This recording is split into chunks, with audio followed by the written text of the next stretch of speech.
네, 우리 시간이 되었습니다. 다 같이 기도하시고 수요 성경 공부 시작하도록 하겠습니다. 사랑의 하나님, 퇴근 후에 피곤하고 힘들지만 또 말씀을 배우기 위하여 오늘 이 자리에 함께하게 하시니 감사합니다. 저들이 가고자 하는 삶의 길들 속에 내 욕심과 내 뜻이 아닌 하나님의 뜻을 구하며 오늘도 나아가게 하여 주시고, 내게 주어진 것이 무엇이 옳은 것이고 또 무엇이 바른 것인가를 바르게 분별하고 판단할 수 있는 지혜도 저희들에게 허락하여 주시옵소서. 이제 시작하려고 합니다. 주의 성령이 이 자리에 함께하여 주시옵소서. 예수님의 이름으로 기도드렸사옵나이다. 아멘. 우리 430장 우리 찬송하겠습니다. 430장입니다. 주와 같이 길 가는 것 즐거운 일 아닌가. 우리 주님 걸어가신 발자취를 밟겠네. 한 걸음 한 걸음 주 예수와 함께 날마다 우리 걸어가리. 어린아이 같은 우리 미련하고 약하나 주의 손에 이끌리어 생명길로 가겠네. 한 걸음 한 걸음 주 예수와 함께 날마다 우리 걸어가리. 꽃이 피는 들판이나 험한 골짜기라도 주가 인도하는 대로 주와 같이 가겠네. 한 걸음 한 걸음 주 예수와 함께 날마다 우리 걸어가리.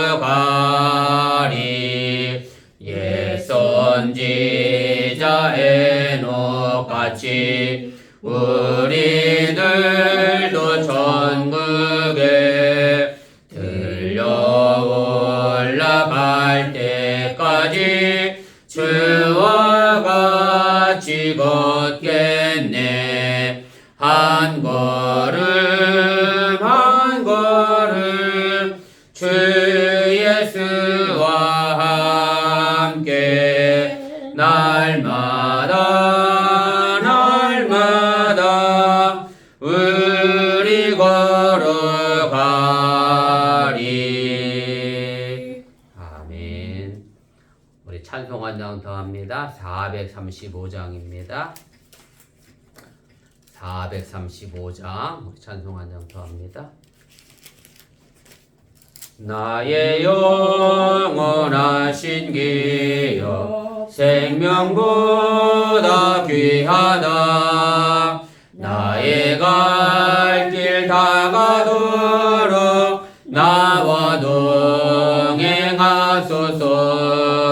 주께로 가까이 주께로 가오니. 나의 갈 길 다가도록 나와 동행하소서. 세상 부귀 안일함과 모든 명예 버리고 험한 길을 가는 동안 나와 동행하소서. 주께로 가까이 주께로 가오니. 나의 나가도록 나와 동행하소서. 어두운 골짝 지나가며 험한 바다 건너서 천국문에 이르도록 나와 동행하소서. 주께로 가까이 주께로 가오니 나의 갈 길 다가도록 나와 동행하소서. 아멘.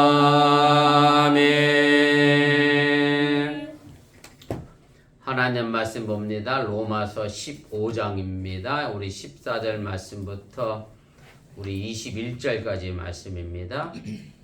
로마서 15장 우리 14절부터 21절까지 한 절씩 교독하시고 21절은 우리 함께 읽겠습니다. 내 형제들아 너희가 스스로 선함이 가득하고 모든 지식이 차서 능히 서로 권하는 자임을 나도 확신하노라. 그러나 내가 너희로 다시 생각나게 하려고 하나님께서 내게 주신 은혜로 말미암아 더욱 담대히 대략 너희에게 썼노니 이 은혜는 곧 나로 이방인을 위하여 그리스도 예수의 일꾼이 되어 하나님의 복음에 제사장 직분을 하게 하사 이방인을 제물로 드리는 것이 성령 안에서 거룩하게 되어 받으실 만하게 하려 하심이라.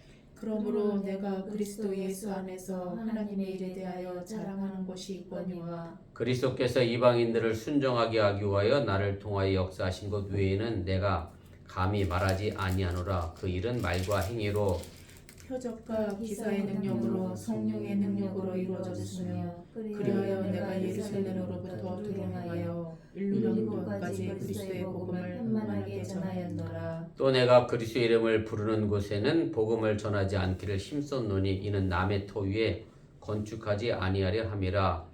기록된 바 주의 소식을 받지 못한 자들이 볼 것이요 듣지 못한 자들이 깨달으리라 함과 같으니라. 아멘. 예, 오늘 로마서 47번째 시간입니다. 어찌 보면 로마서 마지막 부분에 해당이 되고요. 지난주까지 해서 로마서에서 사도 바울이 하고 싶었던 말은 다 이제 정리를 했고, 이제 실제적으로 마무리 인사 말을 하는 것으로 오늘 본문은 시작을 하게 됩니다. 그래서 내용 분해를 보시면 맺는 말 이제 첫 단락이고요. 오늘 그래서 이 맺는 말에 자기가 예루살렘에서부터 이제 일루르곤까지 복음을 전했다라고 하는데 결국 로마까지의 복음을 이야기하는 거고, 로마에서 다시 제가 후에 얘기하겠습니다만 서쪽으로 가는 서바나라고 성경은 표현되어 있고, 이제 원래 지금 지명으로 얘기하면 스페인까지 가는 복음의 길을 남겨두고 있는 상황 속에서 자신이 로마에 가서 어떻게 복음을 전할 것인가에 관한 그런 문제들, 그래서 앞으로 내게 주어진 선교의 과제가 무엇인지에 관한 그런 이야기들이 이제 기록이 되어져 있습니다. 그래서 오늘 21절까지의 말씀은 자신이 이방인의 사역을 위해서 열심히 일했고 어떤 성취를 이뤘고, 그리고 앞으로 남은 과제가 무엇이고, 그 다음에 22절 그 이하에서 이제 추후 내가 어떤 여행의 일정을 가지고 있다라고 이야기하면서 기도 부탁하는 내용으로 되어져 있습니다. 우리 본문 개요 보도록 하겠습니다. 그래서 로마서를 맺는 말이죠. 오늘 15장에서부터 마지막 16장 27절까지가 로마서를 종결짓는 이제 마지막 부분이고요.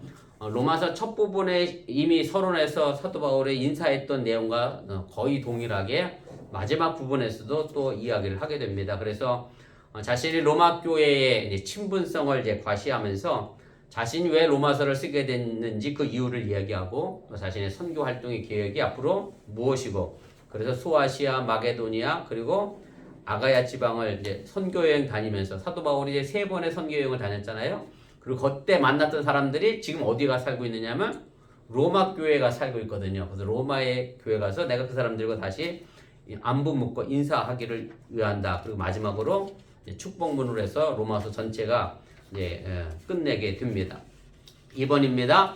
그래서 오늘 우리가 읽었던 이 문단, 오늘 15장 14절부터 21절까지 있는 이 말씀은 바울이 관심을 두고 있는 것이 이제 통상적인 문안 인사 외에 이제 바울이 그동안 내가 이방인의 사도로서 어떤 성과를 이루었고, 또 앞으로 내가 어떤 과제가 있고 또 앞으로 내가 어떤 선교 일정을 가지고 나갈 것이냐에 관하여 언급을 하게 되고요.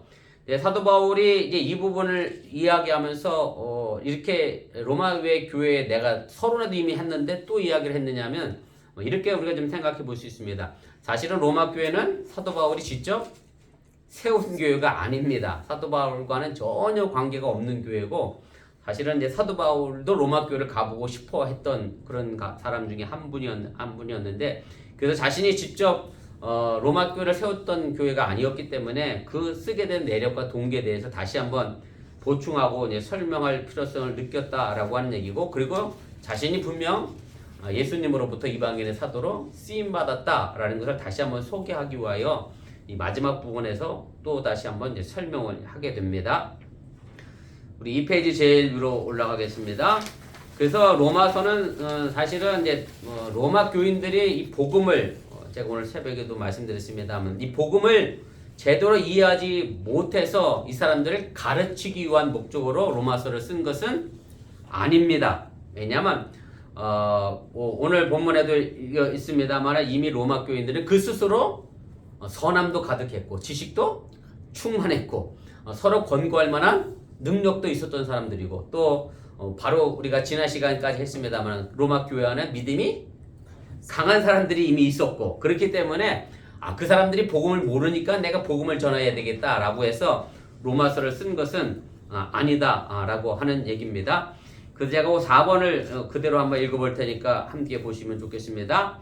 로마서는 로마 교인들이 복음을 알지 못해 이들을 가르치기 위한 목적으로 쓰여진 것이 아니었습니다. 물론 바울의 입장에서 로마 교인들을 향하여 자기가 지도자인 어떤 위치를 가지고 있으려고 하는 그 마음도 없지 않아 있었습니다만은 그러나 로마 교회 안에 이미 믿음이 강한 자들의 존재를 전제하게 될 때에 로마 교인들은 대체로 신앙적 덕목에 관한 한 선함이 가득했고 또 그렇지 못한 경우 피차 권고할 만한 지식도 가지고 있었고 그래서 바울은 이미 로마 교인들이 복음을 잘 알고 있을 것이라 생각했기 때문에 오늘 우리가 읽었던 서론에 보면 내가 말씀을 다시 뭐하게 하려고?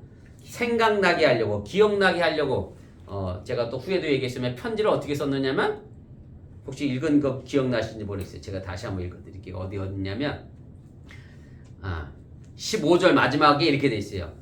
더욱 담대히 대략 너희에게 썼다. 그래서 뭐 구체적으로 쓴 게 아니라 그냥 대강 썼다. 왜냐하면 너희들이 이미 이 복음에 대해서 잘 알고 있는 사람들이기 때문에 그렇다라는 것으로 자신이 로마서를 쓴 목적을 그렇게 밝히고 있습니다.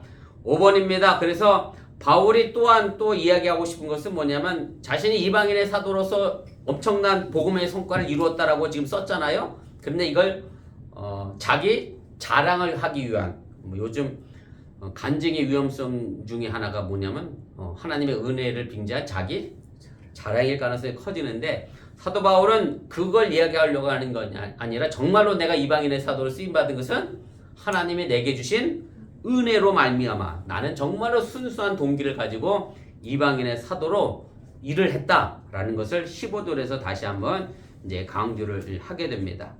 6번입니다. 그래서 바울이 이방인을 위해 최선을 다해서 한 이 구원 사역은 예수 그리스도가 바울을 통해서 역사하시는 그래서 바울은 사실 예수 그리스도의 뭐로서만 도구로서만 쓰임 받았다. 그래서 자신이 공치사 받을 일이 결코 아니다. 그리고 그 사역에 드러난 방식은 오늘 18절 19절 우리가 읽었습니다마는 표적과 기사의 능력으로 이미 충분히 나타났다. 그래서 사도 바울이 자랑하고 있는 것은 결국은 뭐냐면 내가 이 모든 것들을 누구에게로부터 받았다?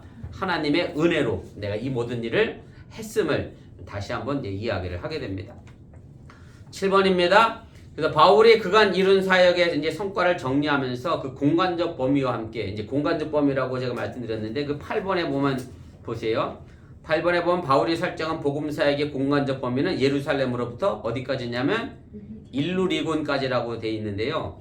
그래서 로마를 중심으로 해서 볼 때 이탈리아 로마를 중심으로 해서 볼 때 예루살렘은 팔레스틴 지역은 어느 쪽에 있느냐면 동쪽에 있어요. 그래서 사도 바울은 예루살렘으로부터 로마까지의 복음을 전했고 그런데 거기서부터 다시 어디를 가고 싶은 거냐면 서쪽인 서바나 스페인을 가고 싶은 거예요. 그러면 결국 중심이 어디가 되죠? 로마가 되는 거죠. 그래서 사도 바울이 굳이 로마에 가려고 했던 이유는 이제까지 동쪽에서 복음 사역을 충분히 오늘 성경적 표현을 하면 편만하게 했다. 편만이란 말 자체가 이미 뭐 충분히 퍼졌다라고 하는 의미잖아요. 그래서 네, 사도 바울은 로마서를 가고 싶었던 이유가 그러면 내가 로마로부터 시작해서 로마 교회 도움을 받아 어디로 향해 가고 싶다? 스페인 쪽으로, 서쪽으로 복음을 전하기 위한 어떤 로마가 그 선교의 뭐랄까요? 센터가 되기를 원해서 로마 교회에 대하여 이런 도움의 요청을 하고 마지막 편지를 정리를 하게 됩니다. 자, 우리 본문 주석 좀 보겠습니다. 오늘 본문 주석은 제가 16절까지만 보겠습니다. 나머지 너무 시간이 길어질 것 같아서 제가 16절까지만 정리하고 17절은 다음 주에 다시 이어가도록 하겠습니다. 바울은 로마 교회를 위하여 지금까지 서신을 쓴 목적이 무엇이라 말하고 있습니까? 오늘 14절 15절 말씀인데 제가 다시 읽어드릴 테니까 함께 보시면 좋겠습니다.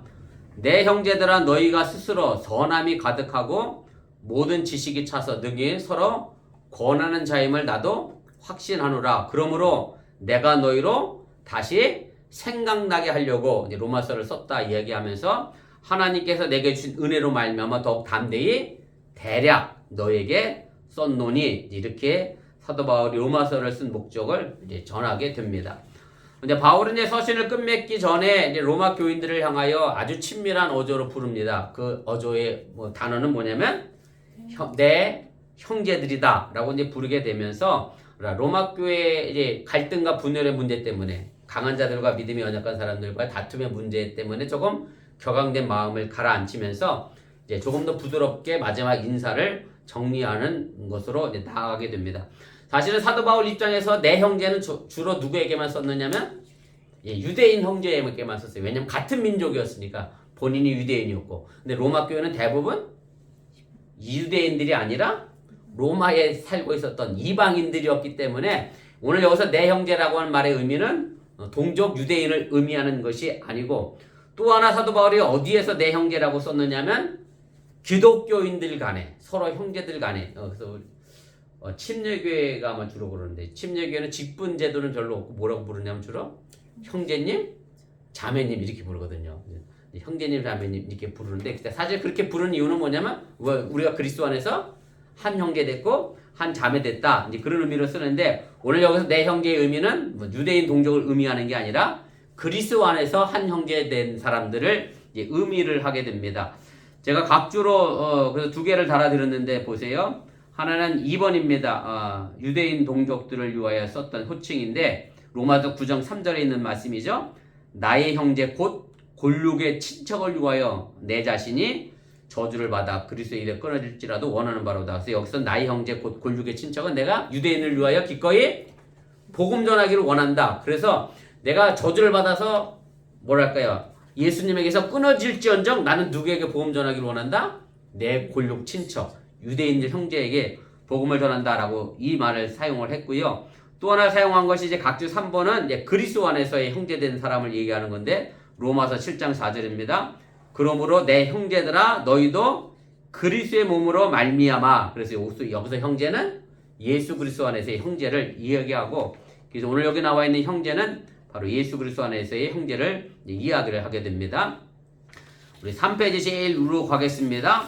그래서 이어지는 이제 문장을 문자적으로 이해하려고 하면 사실은 사도 바울이 굳이 로마 교회에 로마서를 쓸 이유가 없어지게 됩니다. 무슨 얘기냐면 제가 아까도 말씀드렸지만 내 형제들아 이렇게 불러놓고 로마 교인들이 어떤 사람들이에요? 너희가 스스로 선함이 가득하고 모든 지식이 차서 능히 권하는 자라고 하는 그런 능력을 가지고 있는 사람들인데 왜 다시 복음을 생각나게 해서 쓸 필요가 없었다라는 결론을 내리게 됩니다. 그래서 너희가 스스로라고 하는 이 문구 자체가 사실은 참 중요한데 우리가 신앙생활하면서도 마찬가지예요. 누군가에 의하여 끌려가는 신앙생활이 아니라 자기 스스로 예수 그리스도 안에서 신앙생활을 해나가는 것이 중요하다라고 하는 얘기고, 제가 지금 이번 주일에 그 감리교회 신학을 위해서 지금 준비 중에 있는데 존 웨슬리 목사님의 신학과 마틴 루터의 신학을 비교할 때 가장 큰 차이점이 뭐냐면 이제 수동적이냐, 능동적이냐 이렇게 나눌 수가 있어요. 무슨 얘기냐면 마틴 루터는 수동적입니다. 하나님의 은혜로 인하여 내가 의롭게 됐다. 그래서 성경적 표현대로 얘기하면 좋은 나무가 되면 자연스럽게 뭐가 되죠? 좋은 열매를 맺는다. 이제 이게 마틴 루터가 얘기하는 하나님 은혜에 관한 얘기고 존 웨슬리 목사님은 그렇게 말씀하지 않습니다. 하나님의 은혜로 인하여 내가 의롭게 됐는데 의롭게 됐으면 그 다음 난 어떻게 해야 되느냐? 계속 전진해야죠. 앞으로 나아가야죠. 수동적인 사람이 아니라 능동적인 신앙의 삶을 해야죠.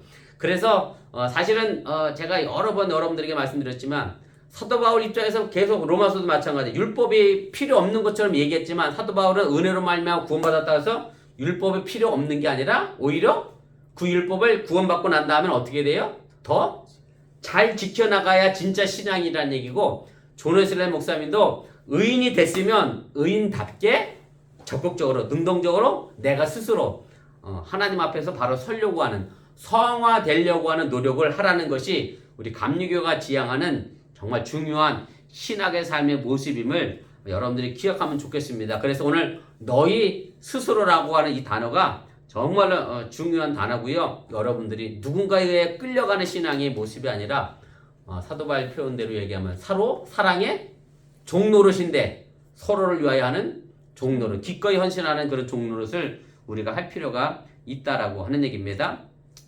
3번입니다. 제가 2번을 좀 길게 설명했습니다.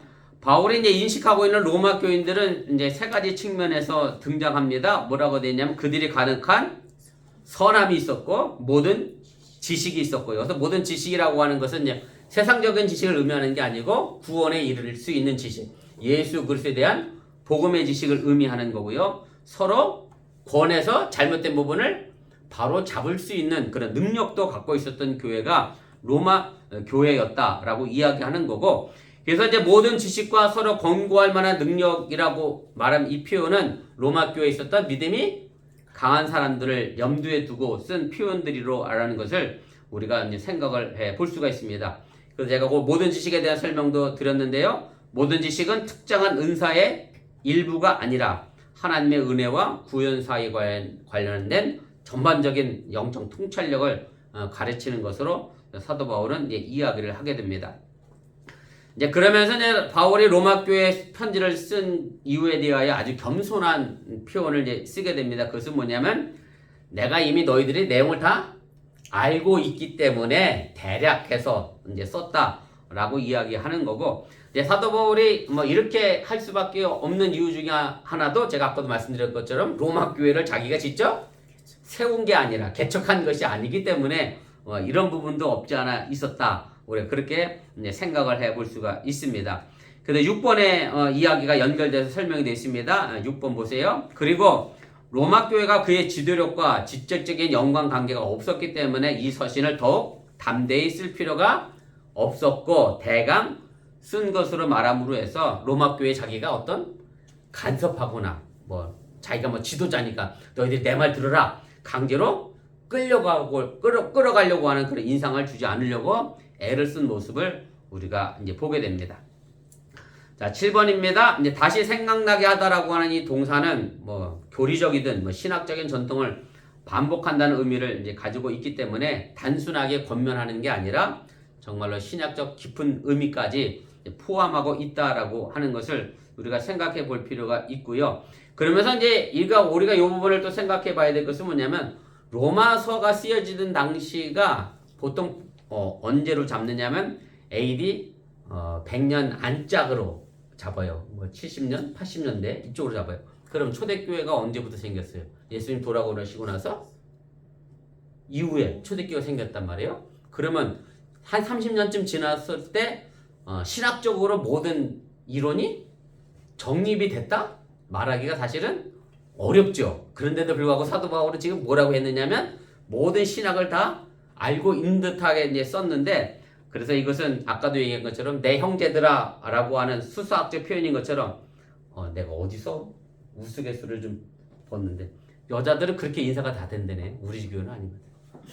만나면 너 이뻐졌구나. 진짜 이뻐졌어? 그래 이뻐졌어? 그러면 모든 인사 끝이래. 근데 진짜 이뻐진 게 아니고 네, 그냥 인사치레로 이뻐졌어 이런 것처럼 사도 바울이 어찌 보면 로마 교회의 이제 그런 마음으로도 제가 뭐 극단적인 표현이긴 합니다만은 이제 그걸 뭐랄까요, 완전히 뭐 신학이 정립이 되지 않은 상황에서 이렇게 칭찬하는 것은 이제 그 정도 감안을 우리가 할 필요가 있다라고 하는 얘기입니다.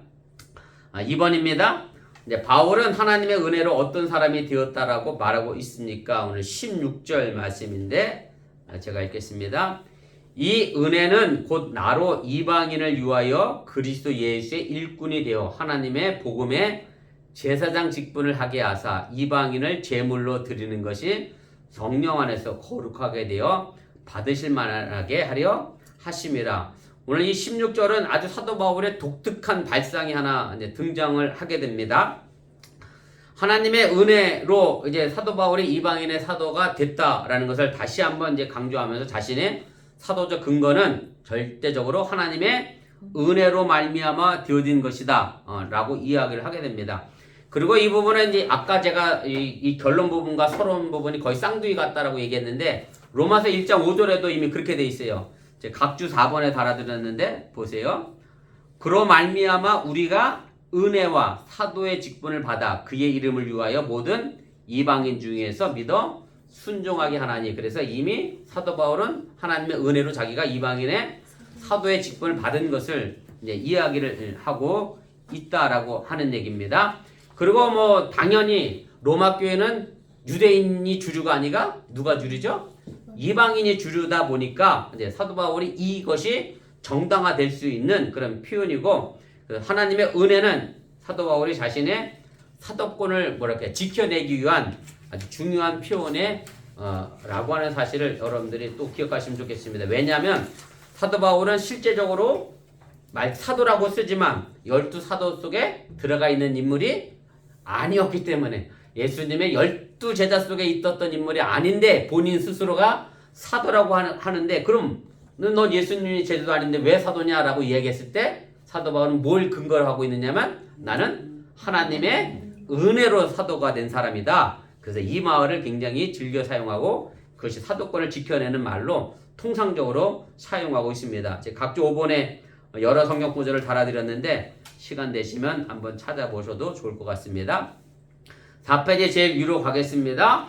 그래서 바울의 이제 그리스도의 사도로서 그 자신이 주된 사역이 이방인을 위하여 복음을 전파하는 것임을 이제 거듭 밝히면서 특이하게, 아주 특이하게 어떻게 자신의 사역을 뭐로 이해했으냐면 제사장직을 수행하는 것으로 비유해서 설명을 하게 됩니다. 그래서 제가 이 발상이 사도 바울의 아주 기막힌 발상이라고 하는 것을 말씀을 드리는 거고요.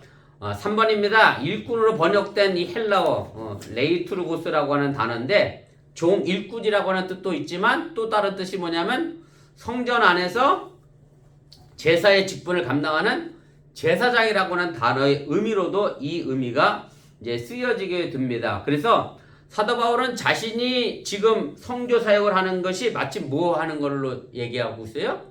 제사장직을 수행하는 것으로 얘기를 하고 있어요. 근데 이 부분은 히브리서에 보면 대제사장이 하나 또 있어요. 누가 나오시죠? 멜기세덱의 반차를 따라 우리에게 대제사장 되신 분이 계신데 그분이 누구예요? 예수 그리스도. 네, 그거와는 조금 결이 다릅니다. 그 예수님이 우리의 대제사장이 됐다라고 하는 의미고, 사도 바울은 자신의 선교 사역을 마치 제사장이 제사 집리하듯 한다라는 의미로 이제 사용을 하게 되는데, 이제 4번을 보시면 좋겠습니다.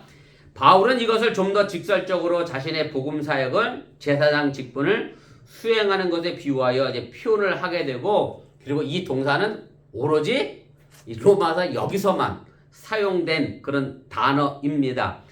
바울은 그 자신을 제사장으로 여기고, 그리고 이방인을 위한 자신의 복음 사역을 제사장의 사역으로 간주를 하게 되는데, 그러면은 제물은 뭐겠어요? 제사장을 하려면 성경에는 제사장이 있으면 항상 뭐가 있어야 돼요? 제물이 필요하잖아요. 그럼 사도 바울의 제물은? 그게 오늘 16절에 나와 있는데 이렇게 표현해 보세요. 제가 다시 읽어드릴게요. 이 은혜는 곧 나로 이방인을 위하여 그리스도 예수의 일꾼이 되어 하나님의 복음에 제사장 직분을 하게 하사 이방인을 뭘로 드려요? 제물로 드린다. 그래서 사도 바울의 자신이 제사장 수직을 감당하는데 제물은 이방인이에요. 그럼 결국 그 이방인을 위해서 자기가 뭘 했다는 얘기죠?